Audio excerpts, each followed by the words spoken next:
Voy a compartir acá.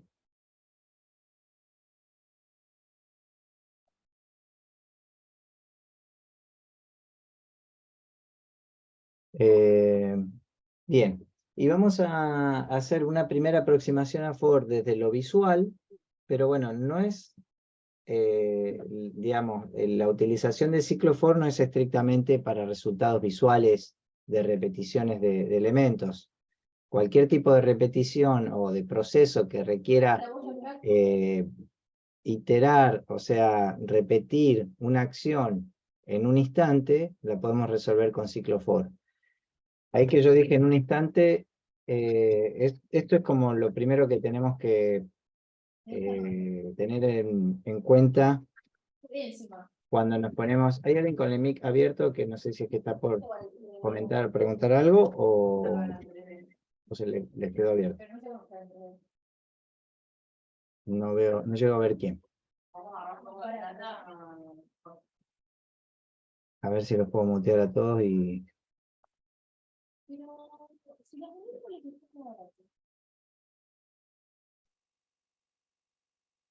silenciar a todos. Bien. Bueno, lo principal, o sea, lo primero que tenemos que comprender del ciclo For dentro, en este caso de processing, que nosotros estamos incorporando el evento, o digamos, tenemos presente el evento de fotograma, es que, a diferencia del evento de fotograma que se repite a lo largo del tiempo, el ciclo For se ejecuta en un instante. O sea, nosotros, utilizando el fotograma, podríamos hacer algo como esto, tener una variable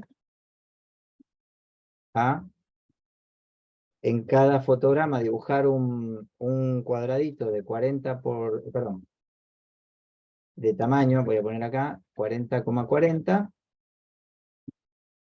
y en cada fotograma dibujarlo en las coordenadas de A, 100, 200, y sumar 40 a A. El resultado visual sería, por ejemplo, una serie de cuadraditos duplicados uno a la par de del otro, ¿no? Ahora, si bajo un poquito más el frame rate, van a notar que para lograr esto, si lo bajamos a 10 fotogramas por segundo, le va a llevar esta cantidad de fotogramas, repetirse ese elemento para lograr ese resultado visual. Si quisiéramos, por ejemplo, generar un degradé de elementos, vamos a dibujarlos todos del tamaño de la ventana, 40 por 400, que es el alto de nuestra ventana, y los vamos a dibujar en 0. ¿Sí? Y tenemos acá una serie de rectángulos dibujados uno al lado del otro. Ahora, si por ejemplo yo quisiera, o si le sumamos el evento, la instrucción background, vamos a ver, ahí sí, en realidad, estamos dibujando un solo rectángulo por fotograma.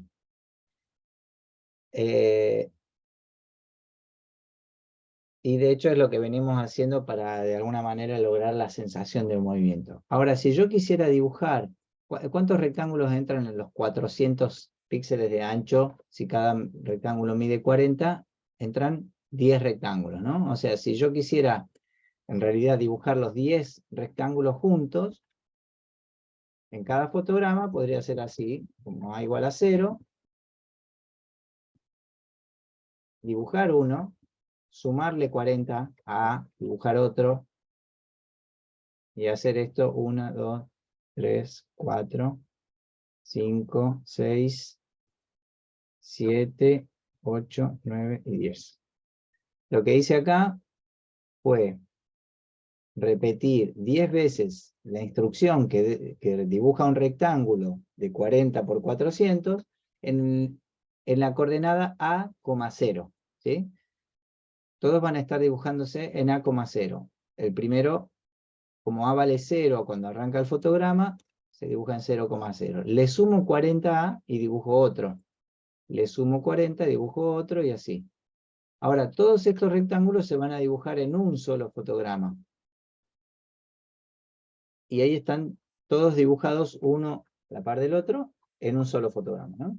Bueno, este tipo de repeticiones de estructuras nos permite ir hacia, o sea, lo voy a dejar a esto como ejemplo de lo que logra el ciclo for, lo vamos a dejar comentado, y vamos a escribir la sintaxis del ciclo for que podría realizar esto. For, int, declaramos la variable a.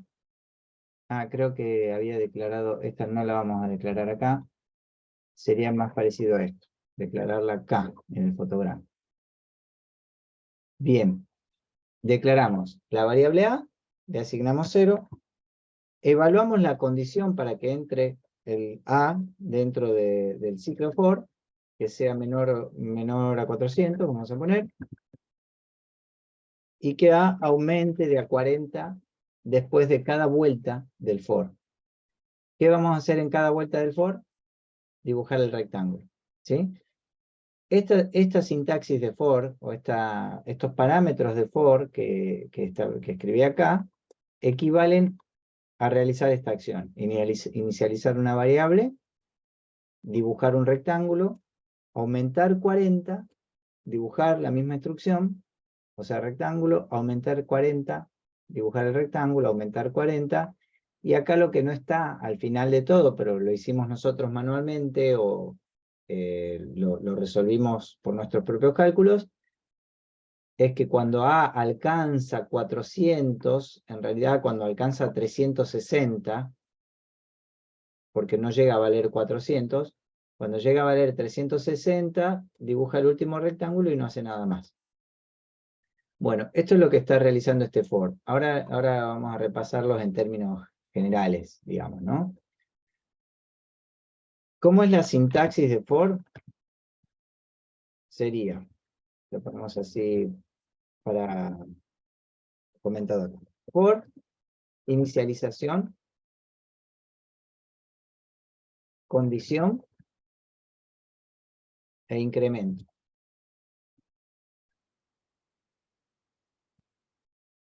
Abrimos llave, cerramos llave y acá adentro iría cuerpo del for.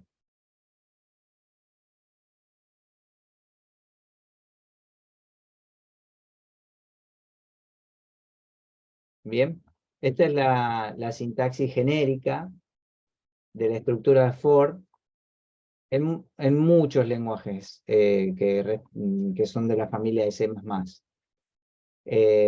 La función for y entre los paréntesis los siguientes parámetros. La inicialización que se ejecuta antes de la primera vez que se ejecute el cuerpo. O sea, se inicializa una variable. Por lo general se sigue digamos, este es como el uso más común. Inicializar una variable, comparar esa variable para evaluar una condición, o sea, si se cumple verdadero esta condición, se ejecuta el cuerpo del for, y luego de esa vuelta y cada vuelta del for, se va a ejecutar el incremento y nuevamente la condición. El incremento y la condición. O sea, en esto que está acá, se prepara un espacio en memoria A y se le asigna 0. Se pregunta, ¿A es menor a 0? A 400 es verdadero, entonces entra y ejecuta la primera vuelta del for, que pueden ser muchas más instrucciones, pero ponemos una sola acá.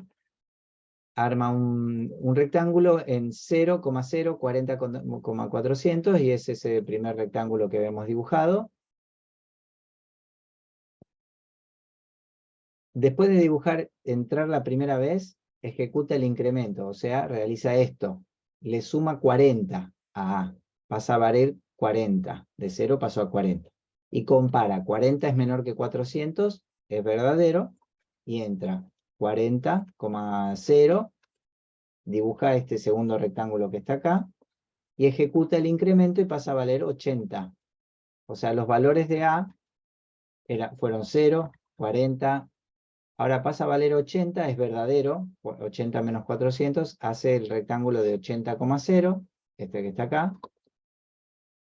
Ejecuta el incremento, 120, es verdadero, 120, bueno, y así va a entrar, cada vuelta termina aumentando 40, 240, todos estos dieron verdaderos, porque todos estos son menores a 400, 80, 360, entró con 360, dibujó este último rectángulo que se ve acá en 360,0, aumentó 40, pasa a valer 400, y 400 no es menor que 400. Si hubiéramos puesto menor o igual, sí, pero 400 no es menor que 360, sí, 400 no es menor que 400, entonces termina el for con A igual a 400 y sigue con el resto del código, ¿sí? O sea, no entró con 400. Esta es una de las maneras de parametrizar una variable para recorrer todo un rango con saltos que tengan valores posibles. Otra manera de resolver lo mismo o muy similar a este ejemplito que tenemos acá sería, por ejemplo, vamos a poner otra manera de lograr. Profe, Sí, consulta, entonces la condición del for, para que no siga entrando de nuevo, sale por falsa. claro, cuando esto da falso ya deja de repetirse la estructura entre las llaves y sigue con el resto del código. Eso es lo que... Buenísimo, gracias. Bien. Otra manera, vamos a poner acá, muy parecida a lo que logramos, vamos a poner acá otra manera de lograr lo mismo, podría ser contar, o sea, ¿qué hicimos nosotros acá? Llevamos una variable entre 0 y 400 en saltos de a 40, que tienen la ubicación en X de cada rectángulo. Pero otra posibilidad podría ser contar cuántos rectángulos quiero hacer, 1, 2, 3, 4, 5, 6, 7, 8, 9 y 10, que justamente es el ancho de la ventana dividido en el ancho de cada rectángulo, ¿sí? Y contar con esos valores, o sea, A igual a 0 para el primer elemento y contar hasta 10. Pero contamos así. Fíjense que para contar hasta 10, arrancando en 0, contamos hasta 9 en realidad, ¿no? 0, 1, 2, 3, 4, 5, 6, 7, 8, 9 sería recorrer los 9 vueltas de este for. Ahora el incremento no va de a 40, sino que va de a 1. Entonces los parámetros en este caso es 0, 1, 2, 3, 4, 5, 6, 7, 8, 9. O sea, arrancar en 0 mientras sea menor que 10, aumentando de a 1. Los valores que van a entrar dentro del for, ya los podemos anticipar. Esos van a ser los valores que va a entrar. Ahora, el rectángulo, ¿se dibuja en A,0? No, porque se va a dibujar uno en 0,0, otro en 1,0, 2,0, 3,0, 4,0, y así hasta 9,0. Si yo ejecuto este programa así como está, van a ver todos los rectángulos distribuidos abajo, que son de este primer for que ejecuté acá, y después arriba van a ver que acá hay una franjita negra, tuk, tuk, tuk, tuk, que es el borde de cada uno de esos rectángulos que se dibujaron uno al lado del otro. Es como que yo hubiera desparramado un poquito los rectángulos y solamente veo el borde de los otros y quedó en ese bordecito. Ahora, ¿cómo logro que cada rectángulo se dibuje en 0, no en 0, 1, 2, 3, 4, sino que se dibujen así, en 0, 40, 80, 120? Por ejemplo, hago una operación, opero con esa variable del for, que va aumentando secuencialmente en cada vuelta, hago una operación matemática que me permite alcanzar esos valores. Esas cuentas, esa operación, por lo general, es o una multiplicación o una regla de 3. Entonces, por ejemplo, A por 40 A por 40 sería el... perdón. A por 40, digamos, si yo hago esto, A por 40, fíjense, los resultados matemáticos serían esos. 0 por 40, 0. 1 por 40, 40. 2 por 40, 80. 3 por 40, 120. 4 por 40, 160. Así, hasta 9 por 40, 360. ¿Sí? ¿Cuál es la diferencia entre uno o sea, entre un criterio y otro, digamos, o estrategias entre uno y otro?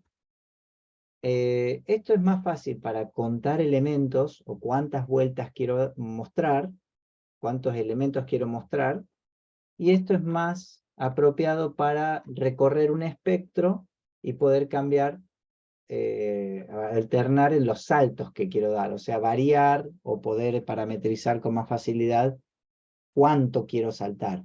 Así yo sé que voy a llegar siempre de 0 a 400, no importa cuánto, puedo achicar o agrandar el salto entre cada uno de los valores dentro del for. Y esto es más fácil para contar cuántos elementos quiero mostrar. Por ejemplo, si quisiera hacer una interfaz que tiene de fondo un degradé de colores, desde rojo a azul, lo puedo lograr con for, desde 0 hasta width, saltando. Puedo aumentar de a 1 o puedo aumentar de a rangos más grandes para hacer el programa un poquito más eficiente, digamos, ¿no? Hacer algo más parecido a esto, en degradé, en todo en barras anchas, para no exigirle tanto al programa que haga una liñita de cada color, ¿sí? Ahora, yo puedo cambiar ese ancho y siempre voy a ir desde 0 hasta 400. Pero si en la interfaz quiero mostrar cuántas vidas tiene el usuario, cuántos elementos, supónganse cuántas vidas, voy a tener una variable que tenga la cantidad de vidas y el for que muestre los corazoncitos de las vidas, por ejemplo, va a contar de 0 hasta la cantidad de vidas. Entonces voy a mostrar, si tiene 3 vidas, muestro 3 elementos. Después resuelvo matemáticamente dónde dibujo esos elementitos en la aplicación, cuánto los separo, en qué coordenadas van, pero yo ya sé que muestro 3. Si tiene una vida menos, muestro 2 y así. Yo, por lo general, casi todos los casos hasta los podemos resolver con esto. Contar con un for desde 0 hasta un límite y después en saltos de a 1. Y adentro hacer todos los cálculos de anchos, de ubicaciones, de coordenadas, etcétera, para poder lograr representar los elementos que quiero mostrar. Pregunta hasta acá sobre la sintaxis, algo que lo haya dado por sentado y por ahí no se entiende. A ver acá, si no, si me ponen o se entiende bien. Bueno, sigo. Esto, que lo voy a guardar como ejemplo de sintaxis,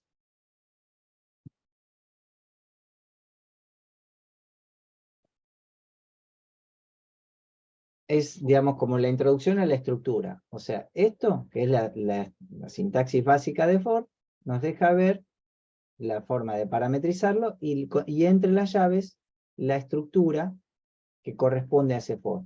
Dentro de esta estructura, yo puedo poner digamos, cualquier otra porción de código. De hecho, puedo poner otra estructura. Voy a empezar acá un ejercicio nuevo.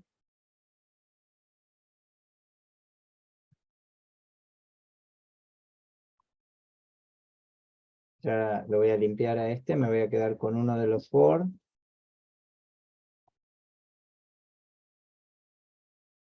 Y este programita que teníamos ya para dibujar todos los rectángulos, uno en serie con otro. Por ejemplo, yo puedo poner dentro de cada uno un if.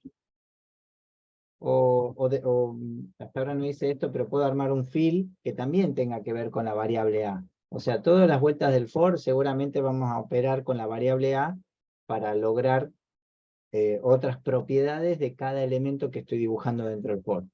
Si, por ejemplo, yo armo un fill de A, ¿qué valores de fill estoy armando? De nuevo, 0, 1, 2, 3, 4, y el último, 9. Todos esos valores de fill son valores cercanos a negro, prácticamente negro. Ahora, si yo quisiera ir de 0 a 255 entre cada vueltita del for, ahí es donde aplicamos una regla de 3 simple. La manera más, la regla por ahí más simple para resolver esta regla de 3 es multiplicar por el valor que quiero alcanzar y dividirlo en el espectro que me manejo, ya sea 10 o 9, digamos. 9 es el valor más alto que voy a manejar, o sea, multiplico A por 255, que es la escala que quiero alcanzar, y lo divido en 9, que es el límite de la escala en que se maneja A. O sea, los valores de A van de 0 a 9. Y el rango o la escala que quiero, el límite de la escala que quiero alcanzar es 255. Entonces multiplico por la escala que quiero alcanzar, divido por el límite de la escala que me manejo. Acá hay que hacer una cosita mínima, que todos estos valores son enteros, son de tipo entero. Entonces, esta división también la va a resolver como entero y me va a descartar decimales. Entonces, conviene convertir alguno de estos elementos, convertirlos a flotantes. Por ejemplo, hacer esto. Entonces, la división, porque 255 dividido 9 es 28,3. En lugar de eso me hubiera dado 28. Entonces haría A por 28 en todos los casos. Pero yo quiero que haga 28,3 periodo 3, ¿no? Entonces, convierto algún elemento en flotante y ya esta división se hace en flotantes. Y fíjense que ahí sí, cada vuelta del for va a estar tomando cada uno, en cada caso, un valor. Voy a hacer una cosita más con este ejemplo de for, que se llamaría for lineal, o sea, porque estoy recorriendo en una estructura una sola dimensión, y es la línea tiene una sola dimensión, y vamos a agregarle, por ejemplo, vamos a mostrar, vamos a armar un color así como este, y vamos a escribir el valor de A. ¿Dónde lo vamos a escribir? Lo vamos a escribir similar a esta coordenada. O sea, escribirme el valor de A en A por 40,0. Pero si hago esto, si lo pongo en 0, van a ver que no van a aparecer porque están todos arriba en 0, o sea, el renglón está en 0, están de 0 para arriba. Entonces, en lugar de eso, vamos a hacer en 100, por ejemplo.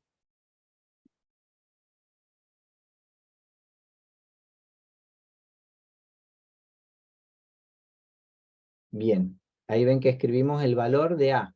0, 1, 2, 3, 4, 5, 6, 7, 8 y 9. Esta manera de, estos valores dentro de un for se llamarían o se pueden considerar como índices. El índice es el valor posicional de algo, es la posición de algo, o es el número dentro de una serie, su orden dentro de una serie. Son valores numéricos y nos permiten llevar la cuenta de elementos. Por lo general los índices coinciden en ese sentido. El primero, y esto se llama índices de base 0, o secuencias de índice base 0. Perdón, me estoy dando cuenta que se está a punto de cortar, así que arrancamos justo. Ahora cuando se corta el zoom, arrancamos una segunda parte con ciclo for y ciclo for anidado. Tienen ahí el enlace, ahora nos volvemos a conectar.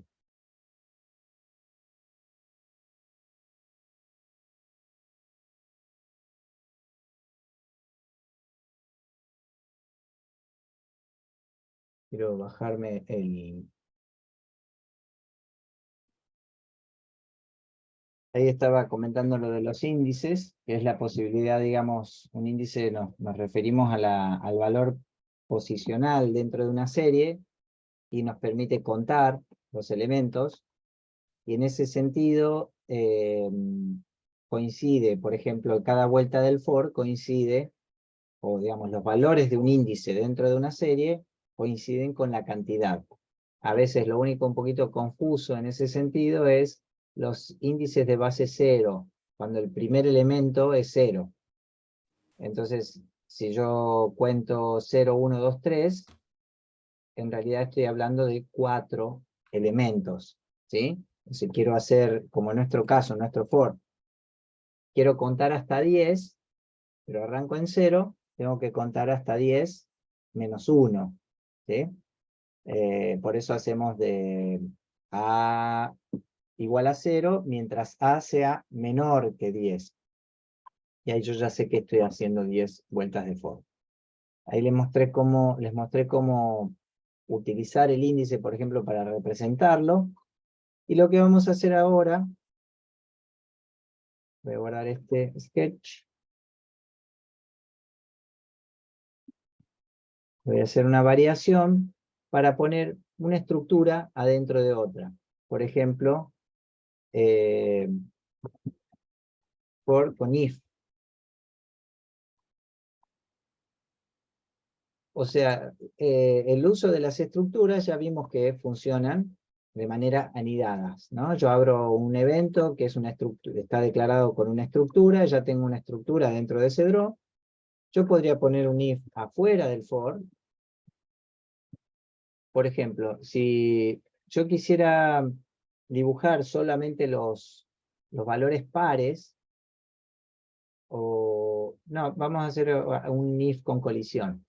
Por ejemplo, si yo quisiera dibujar un elemento, pintarlo de rojo, si el mouse está arriba de ese elemento, yo podría poner un if por acá y hacer una evaluación de condición, pero si el if está afuera, o de hecho si comprende al for, es una estructura que se está de alguna manera evaluando antes de iniciar el for y va a aplicar a todos los elementos.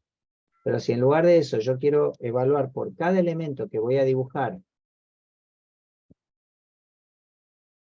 la condición para armar un fill u otro fill, por ejemplo, este valor de fill sería el valor de gris de la serie, ¿no? Vamos a ponerlo en el else.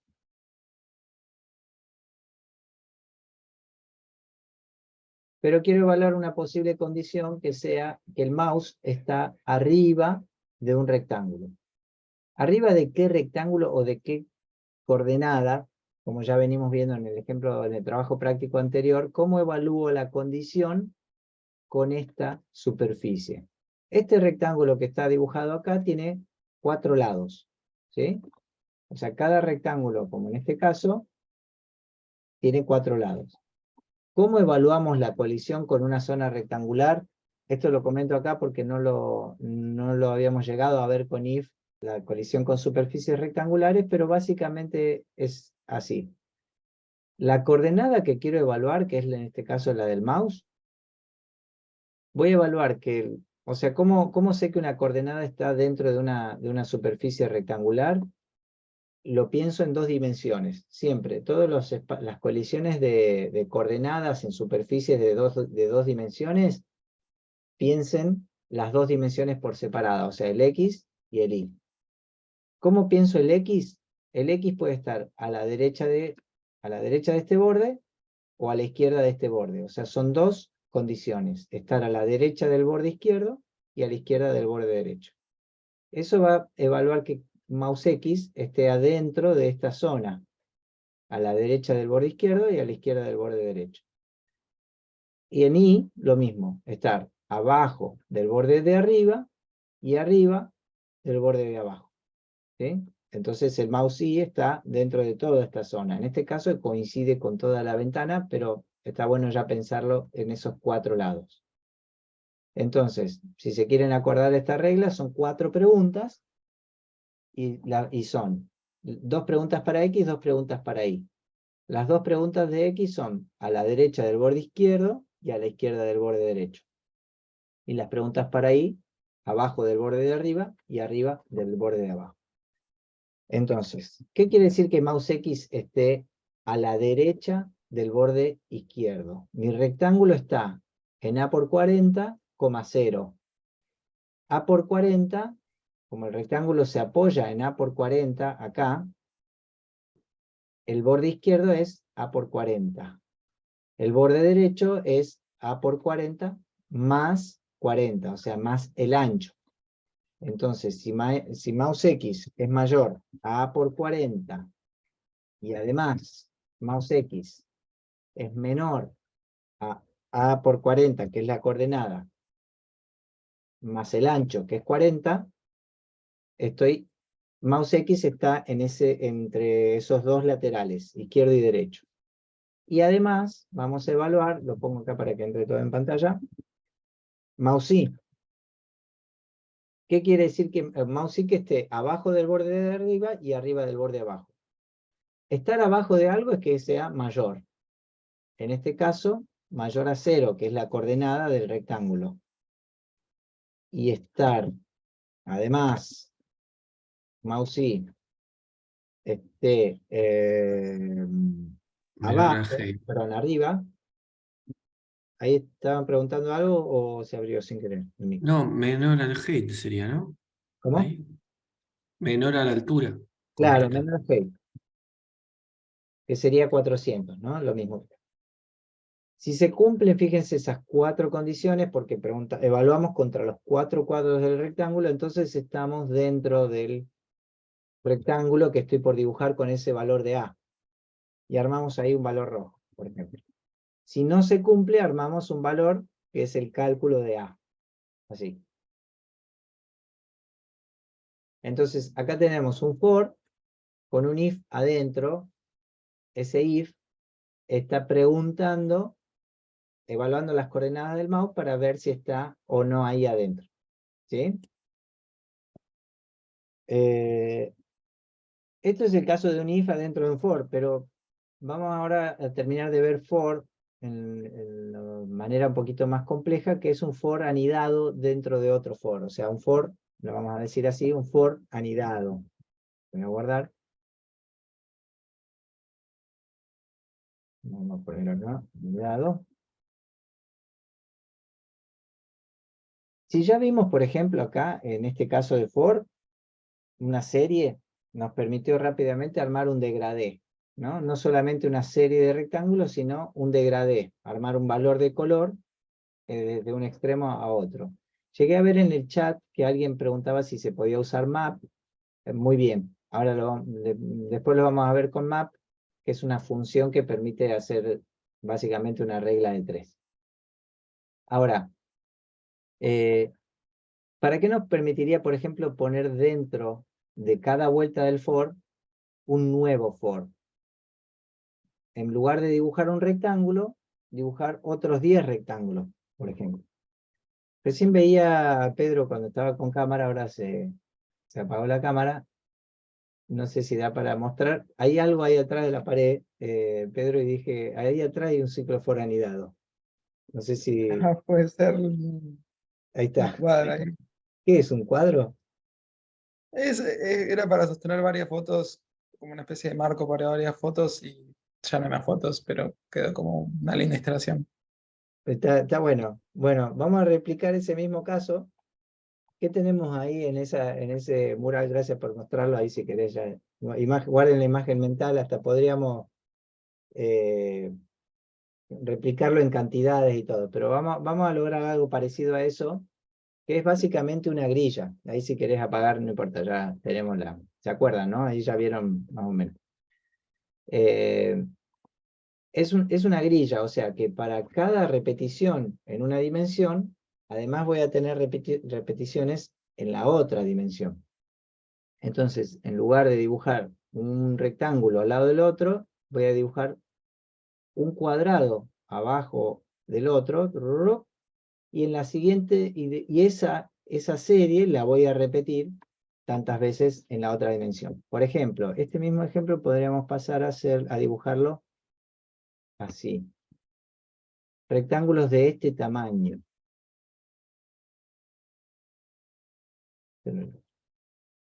O sea, en lugar de dibujar todo el rectángulo, dibujo un cuadradito. Bueno, ahora, entonces, en lugar de dibujar un cuadradito, lo que voy a hacer, vamos a sacar el if. Vamos a poner un grisecito.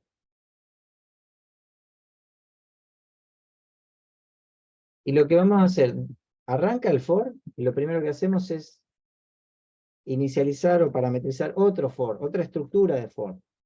Ahora, no puede ser la misma variable porque yo estaría sobreescribiendo la variable de afuera. O sea, ya tenemos una variable A, vamos con una variable B. Puede ser X, Y, puede ser Y. Lo más común que vean en for es la variable Y. Yo prefiero irme a A y B por el tema de la clase, nada más. Para disertar la clase, usar la variable, la sonoridad de I es más difícil. Prefiero usar A y B directamente. Pero puede ser que van a ver mucho con variables I, ¿no? Capaz que viene por el nombre de iterar. Ahora, tenemos A para el primer for, y tenemos B, que también la vamos a inicializar en 0, vamos a contar que B sea menor a 10, y vamos a evaluar, y vamos a aumentar de a 1 los valores de B. Si yo repito esto, voy a estar dibujando 10 rectángulos en 40, perdón, en A por 40,0, o sea, todos apilados. ¿Qué tengo que hacer ahora? B por 40, por ejemplo. En este caso hacemos la misma cuenta porque mi ventana es cuadrada y tengo estos casos resueltos en cuanto a dimensiones, ¿no? O sea, yo sé que cuento la misma cantidad a la derecha y la misma cantidad hacia abajo. ¿Cómo se ejecutó este programita para que tengamos una idea? El primer for arrancó con la variable A, vamos a poner A 0. Acá con A igual a 0 entró con el segundo for que está dentro del otro y empezó B 0.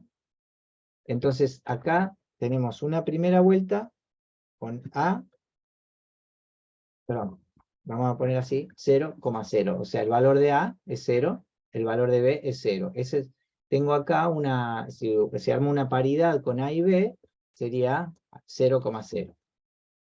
Dibuja un rectángulo en 0,0, o sea, dibuja este de acá, 0,0. Bueno, y el texto. Está de más por ahora el texto, ahora después lo corregimos. Termina este for, ¿y qué sigue? ¿Pasa a A de vuelta? No. Hace la segunda vuelta de B, ahora con 1. Entonces, ahora entra con 0,1, o sea, va a hacer esta siguiente vuelta con todos los valores de A 0, pero B va a ir aumentando de a 1. Entonces hace 0,40, 0,80. O sea, 1 por 40, 2 por 40, 3 por 40. Y dibuja toda esta serie acá. O sea, con B, 2, 3, 4, hasta 9. Esto varía 0,1, 0,2, 0,3, 0,9. Cuando B vale 9, aumenta 1, pasa a valer 10, ya 10 no es menor, entonces termina este for, ¿y qué se encuentra? El final del otro for, entonces ejecuta el incremento de A, y A pasa a valer 1. Arranca de vuelta este for, porque se parametriza de nuevo, inicializa de nuevo la variable, B igual a 0, hace 0, 1, ¿sí? Pero va a terminar entrando ahora con 1,0, 1,1, 1,2, 1,3, hasta 1,9.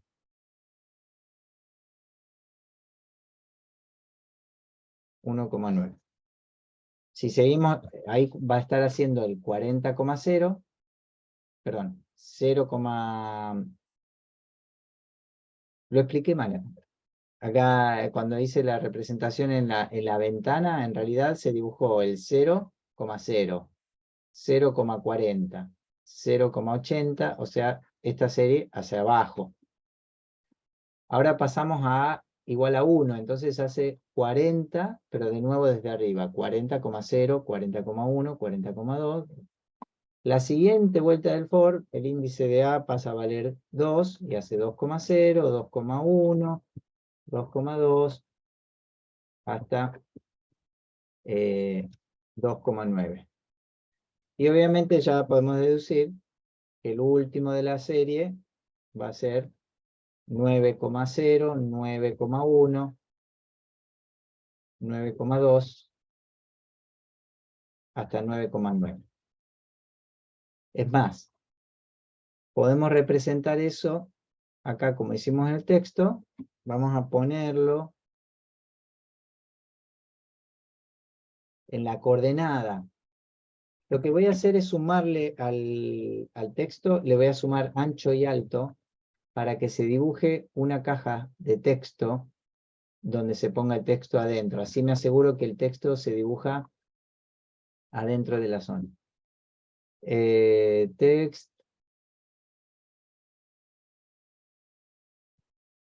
Int, float. Es char. Debe estar bien. Y vamos a escribir A, y le vamos a poner una coma, y le vamos a poner B. Entonces, voy a estar escribiendo dentro de cada cuadradito los valores de los índices A y B. 0,0, 1,0. ¿Está? Esto que está acá es una matriz. Matriz es como una representación de elementos de 2 dimensiones o de 2 ejes, ¿sí? Pero también, lo mismo que decíamos hoy, no son las coordenadas de los elementos, sino son su posición dentro de la serie. Eso sería el índice. Sobre esto, quedaría, por ejemplo, ya que tenemos un for anidado acá escrito, vamos a sumarle ahora un poquito más de algunas evaluaciones más. Ciclo for anidado if. Vamos a ponerle. O sea, armamos ahora un pequeño ejemplo de una tercera estructura dentro de todo esto que me permitiría, por ejemplo, evaluar algo con los valores de if. Por ejemplo, lo más simple, ver si estoy dentro, uno de los requerimientos más básicos o comunes sería ver si el mouse está dentro de algún cuadradito que estoy por dibujar. ¿Se animarían a escribir ese código? O no, voy a resolver esto yo y después les dejo a ustedes unos ejercicios que tengan que ver con condiciones según los índices. Pero, por ejemplo, preguntar si estoy en esta coordenada dentro del rectángulo que estoy por dibujar, vamos con las 4 preguntas: a la derecha del borde izquierdo, a la izquierda del borde derecho, abajo del borde de arriba y arriba del borde de abajo. Profe, a ver, bien. Y hacemos eso. Ahí me preguntan si puedo consultar algo del TP2. Está bien. Terminamos de lanzar este tema de process de for. Y hacemos después, para el final, los que quieran preguntar sobre TP2. Vamos con, ¿cómo preguntamos esto? Mouse X mayor a A por 40, y además, mouse X menor a A por 40 más 40, que es el borde derecho. ¿Sí? La coordenada en X más el ancho del rectángulo. Y además, mouse Y mayor a B por 40, que es la coordenada en Y, y además mouse Y menor a B por 40 más 40, que es el alto de ese rectángulo. Si se cumple esa condición, armemos un fill rojo.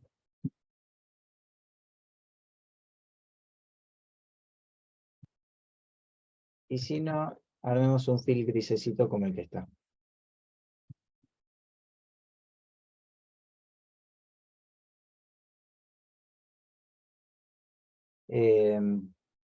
ahí cuando el mouse cumple la condición de estar dentro de esos 4 laterales, se cumple, arma el fill rojo, y si no, arma el fill gris como el que estamos viendo.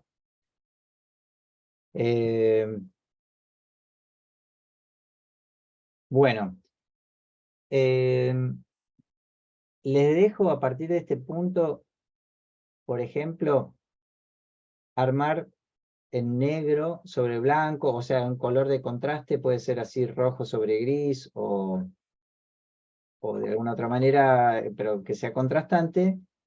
Preguntar, por ejemplo, cómo armar, pintar en rojo todos los rectángulos horizontales y verticales que coinciden con la coordenada del mouse, o sea, pintar toda la franja de estos y toda la franja de estos cuando estoy acá. Y la otra es el ejercicio elemental de un tablero de ajedrez, por ejemplo. O sea, pintar alternadamente entre rojo y negro, o blanco y negro, o como les digo, en cualquier color contrastante, como si fueran eso, los casilleros de un tablero de ajedrez. Siempre preguntando así por los índices, los valores numéricos, ¿sí? Ver qué condición se cumple para ver si este rectángulo es negro y este es blanco, y este es negro y este es blanco. Ya podemos ver algo ahí con el tema de la paridad, pero qué pasa con, o sea, si son par o no, perdón, pero qué pasa en la serie que sigue.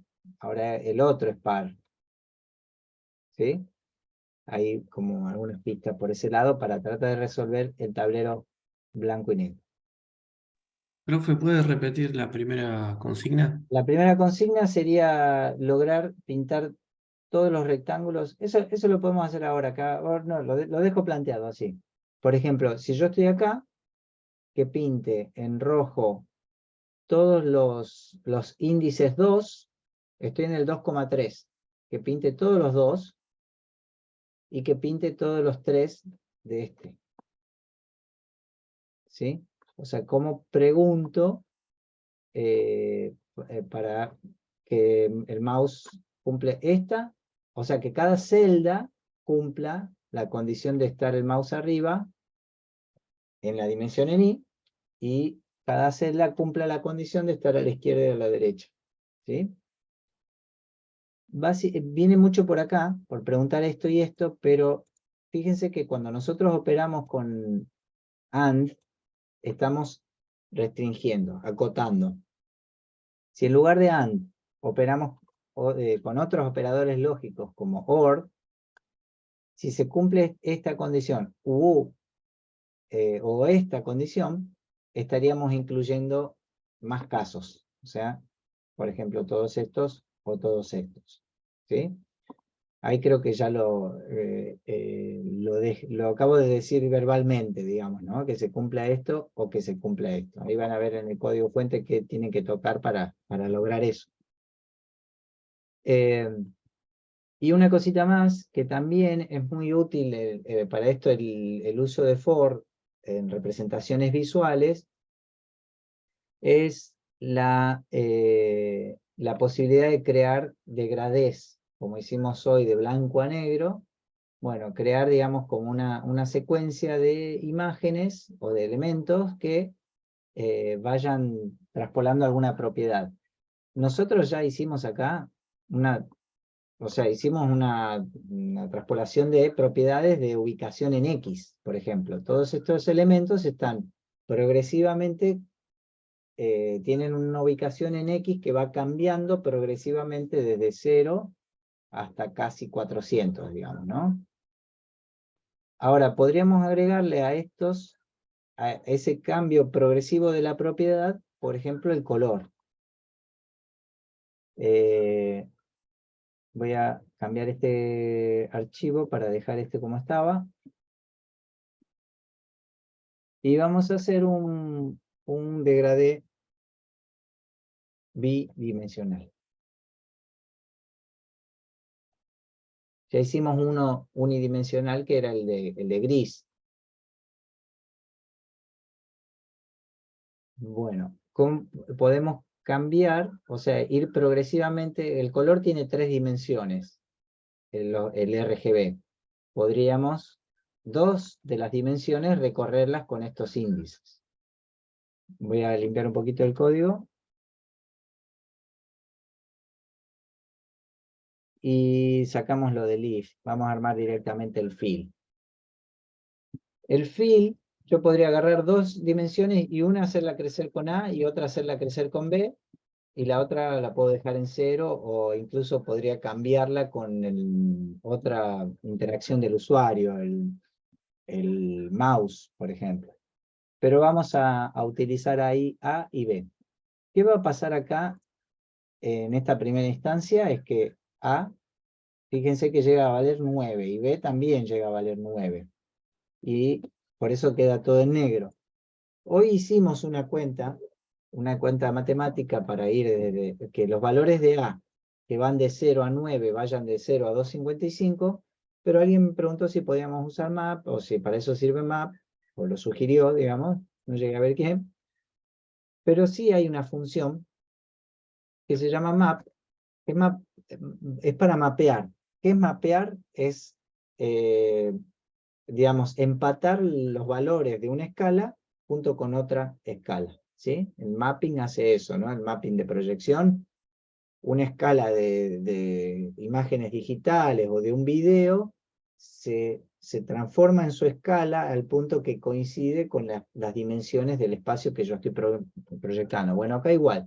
Tengo una variable A que va de una escala de 0 a 9, y lo vamos a poner así, 0 a 9, y quiero mapear ese recorrido de los valores de A, quiero mapearlo proporcionalmente a una escala que vaya de 0 a 255. Y así funciona map. Me sirve para pasarle el valor dentro de una escala para obtener su proporcional dentro de otra escala. Esto es, A que va dentro de la escala de 0 a 9, y quiero obtener los valores proporcionales de 0 a 255. Todo eso lo invoco dentro de map, o sea, fíjense que esta expresión es un parámetro de fill. O sea, le estoy pasando el primer parámetro de fill, le estoy pasando ese valor. El resultado de la función map. ¿Qué me va a devolver map? Un resultado numérico. Va a ser la cuenta y me va a devolver. B, lo mismo. Puedo mapear B. B desde 0 a 9 porque tiene los mismos valores. Y quiero obtener proporcionalmente los valores de 0 a 255. Cuando usamos map y las dos escalas coinciden que arrancan en 0, yo puedo hacer esto. Hace A por 255 dividido 9. Flotante, ¿no? O sea, a veces es más fácil escribir esa cuenta que escribir map. Pero bueno, también map me sirve, por ejemplo, si yo quiero ir de 0 a 9 y obtener la escala inversa, por ejemplo.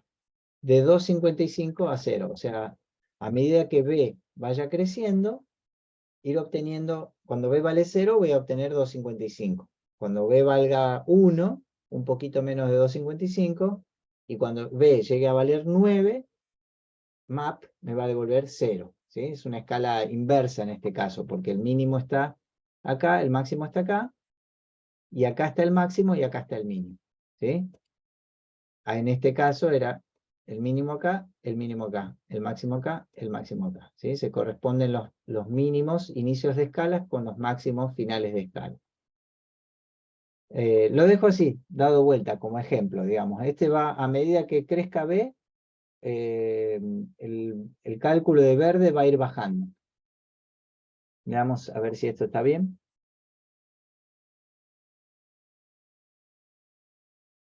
Fíjense que acá está verde al máximo, y a medida que baja, que B aumenta, está llegando a 0.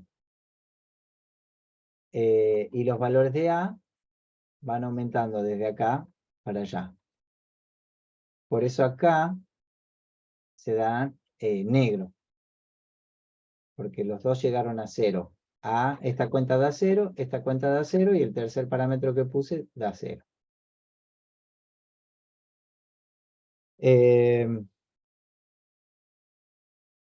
Este lo guardo así con degradé y hago una pequeña variación de este ejemplo como para que empecemos a tener idea de la consigna que sigue, que es la de arte óptico.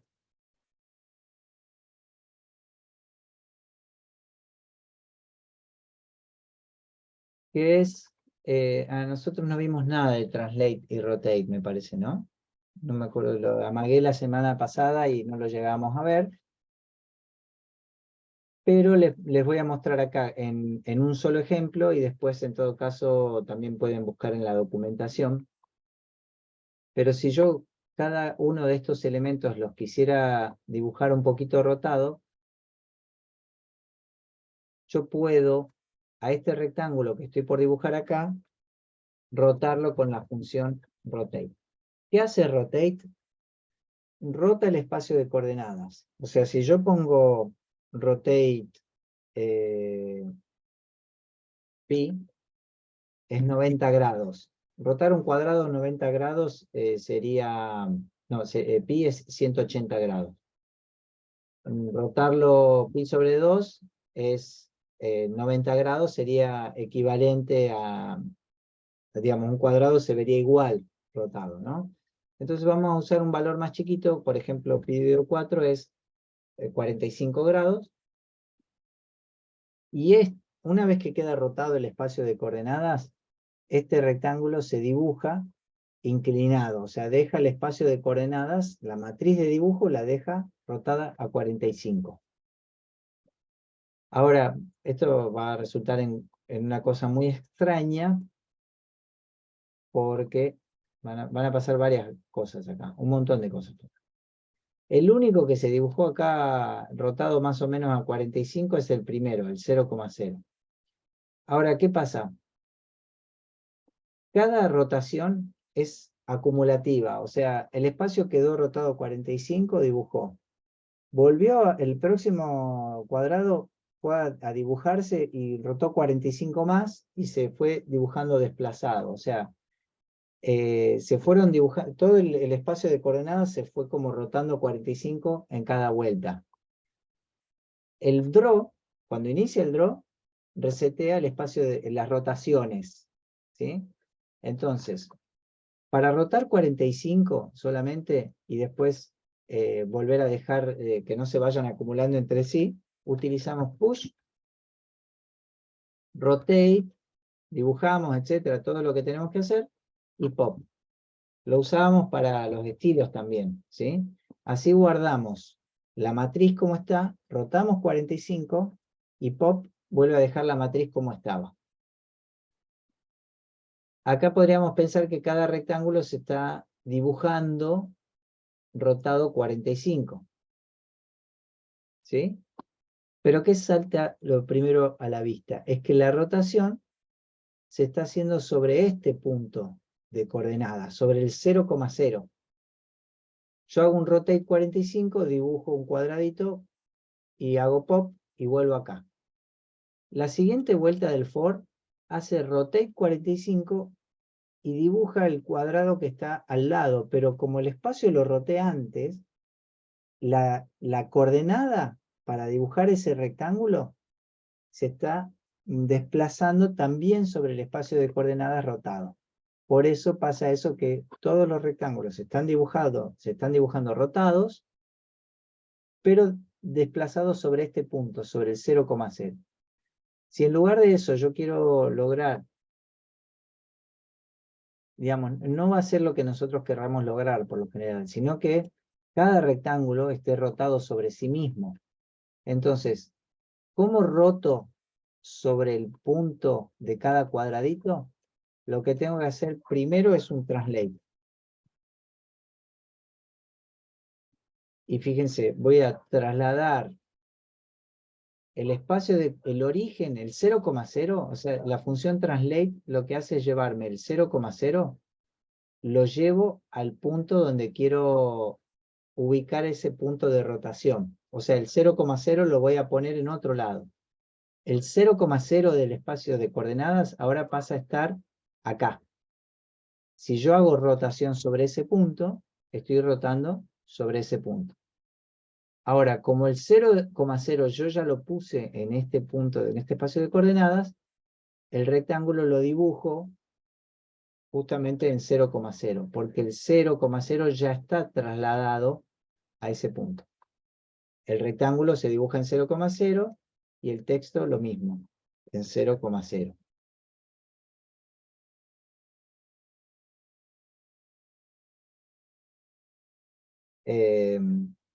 Ahí tengo cada rectangulito rotado sobre su punto 0,0. A esto por ahí le faltaría ver, en todo caso, cómo dibujarlos un poquito más centrados entre sí y pensar alguna serie o algún tipo de elementos que generen ese efecto visual óptico de obras que vamos a ver después en la Profe, próxima clase. consulta. Sí, Ahí sí quiero que el vértice de la columna de los cuadrados de la derecha quede apoyado sobre el límite de la pantalla. sí. Así a ojo más o menos. Calculo que le faltarán 10 píxeles, ¿no? Se tendría que Sí, trasladar en... puedo correr todo un poquito más. En este translate sería más 20, que es la mitad del módulo. Ahí ya todo se correría 20 píxeles. Eso es una opción. O hacer una fila más. O sea, ahí lo corrí 20, que es la mitad del módulo. O en lugar de correrlo, hacer hasta 11. No, este sería. Bueno, hagamos los dos hasta 11.